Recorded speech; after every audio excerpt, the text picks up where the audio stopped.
Raison pour laquelle n'est pas en toi de Dieu pour cheminer avec. Tu vas œuvrer un peu pour celui-ci et un peu pour l'autre. Là, tu n'iras pas au ciel. Alléluia. Alléluia. Je dis Alléluia. Si tu mens, tu ne dis pas la vérité. Le chrétien ou les chrétiens demeureront encore dans les boîtes de nuit et jouer de la musique pour le diable.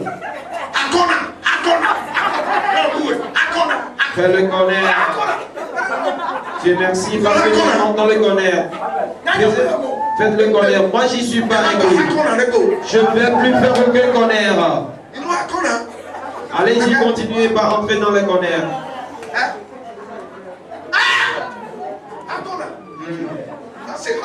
J'ai écouté la chanson. Et les gens aussi dansent sur cela. Ça fait rire, mais c'est un danger.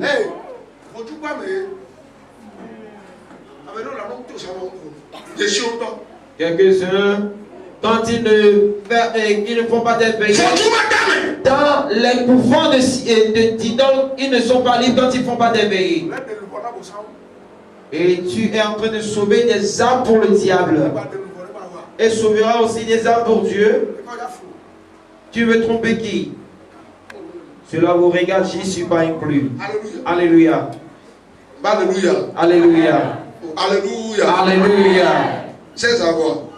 Hébreu chapitre 10, verset 24. Hébreu chapitre 10, le verset 24.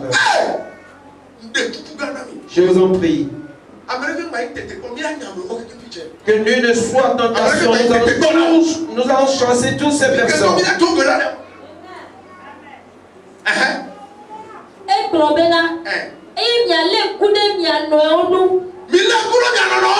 Veillons les uns sur les autres. Dites Amen.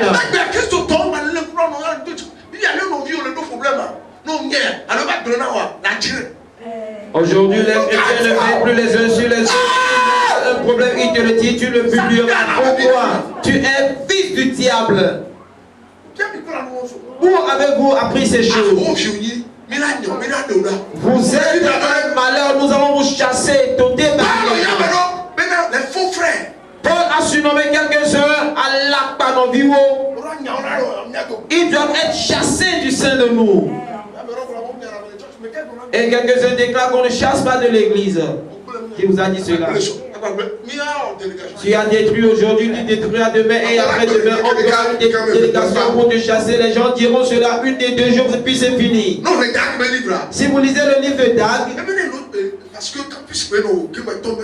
puisqu'il était au campus avant de débuter son ministère, il déclare quand il rassemble les gens se dispersent. Et après la prière, le Saint-Esprit lui dit, il lui donne un adage disant qu'il y a une tomate gâtée parmi les tomates. Et le Saint-Esprit lui a demandé d'ôter ceux qui détruisent l'œuvre. Après les avoir ôtés aujourd'hui dans son église, vous le connaissez? Dag. Il est un Ghanéen. Il ne fait qu'enseigner, mais il a une multitude de membres. Raison pour laquelle quelques-uns nous devons les chasser de partout. Nous allons chasser ceux qui ne veulent pas l'avancement de Dieu. Ceux qui veulent détruire, nous allons les chasser. Et il y a le grand ami. Alléluia. Et Dieu dit à Abraham de faire de quitter la maison paternelle pour lui donner un terrain. Viens. Viens ici. Il prit Lot, son neveu, avec lui. Il prit qui? Lot. Dieu le rappela. Abraham, il dit, tu es avec qui? Il dit Lot. Il a dit, chasse Lot de toi. Et les serviteurs de Lot et celui d'Abraham ont commencé par bagarrer. Et Dieu lui demanda de se séparer de lui. Et après s'être séparé de lui, c'est en cela que Dieu lui demanda de lever la tête. Avant de se séparer, il questionna l'autre à savoir de l'est ou de l'ouest de quelle partie il prendra. Et l'autre a choisi la terre qui avait de la verdure. Il y avait des fleurs et de bonnes choses. C'est là où se trouvaient Sodome et Gomorrhe. Et il était entré en cela. Et Abraham a pris le désert. Dis Amen. Dieu lui dit, lève la tête. Tu vois la manière dont les étoiles sont nombreux. Ainsi sera ta postérité. Et aujourd'hui, c'est nous qui sommes les descendants d'Abraham. Laissez tomber les brigands israélites. Dieu leur a fait des biens, mais ils se vantent. Ils sont arrogants. Vous n'arrivez même pas à dire. Sinon, si tu n'as pas cette connaissance, tu n'iras pas. Après, le livre d'Apocalypse déclare qu'il y a les Israéliens célestes. Et c'est nous.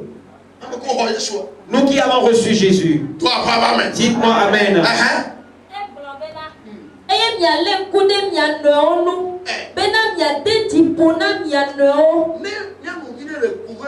Si un frère ou quelqu'un dans un problème, il a commis une erreur ou il a un fardeau sur lui, nous devons le fortifier. S'il a un mal, aujourd'hui les chrétiens n'arrivent pas à se fortifier les uns les autres. Et seulement les commérages. Non. Si tu te lèves contre un chrétien, tu te lèves contre toute la multitude chrétienne. Mais aujourd'hui, elle n'est plus ainsi. C'est nous qui venons changer la parole de Dieu. Est-ce bon?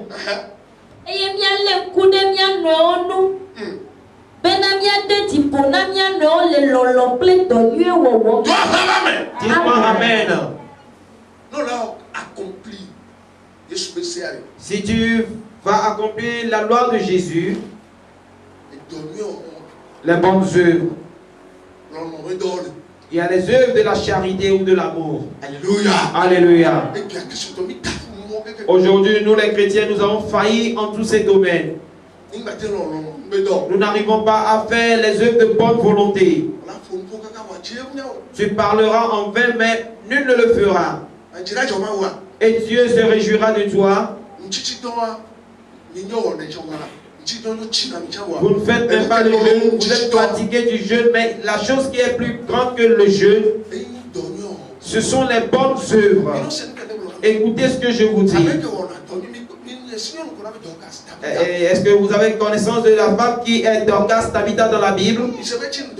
Avez-vous déjà écouté qu'elle a jeûné? Non. Est-ce que Tabitha a jeûné? Avez-vous écouté parler que Joseph Animaté a jeûné? Si vous lisez l'Acte chapitre 5, vous écouterez parler d'une femme qui est surnommée Lydie. Avez-vous écouté qu'elle a jeûné? Elle veillait sur les apôtres. Elle prenait soin des apôtres. Si vous lisez le livre des rois, il y a une femme qui est surnommée la femme tsunamite. Elle est une riche. Elle a construit un étage pour Élysée. Il déclare que l'homme de Dieu, le prophète, quitte Vaughan et qu'il vient demeurer en ville. Il avait un frigo là-dedans. Elle avait climé la chambre pour l'homme de Dieu. Et si l'homme de Dieu lit la Bible, afin qu'il soit à l'aise dans sa passée et qu'il reçoive de bonnes révélations. Aujourd'hui, si quelqu'un veut construire un étage pour l'homme de Dieu, les gens diront non. D'autres qui te vont torpiller le pasteur et le salir son nom, que de ne pas faire cela envers le pasteur. Il vous empêche. Parce qu'il y a des choses que vous n'aurez pas à jeûner, mais si vous posez les actes, vous verrez leurs résultats. Raison pour laquelle Dorcas est ressuscité dans les morts et parce que lorsque le message a été envoyé avec Pierre, la Bible parla de ses bonnes œuvres. Alléluia. Alléluia.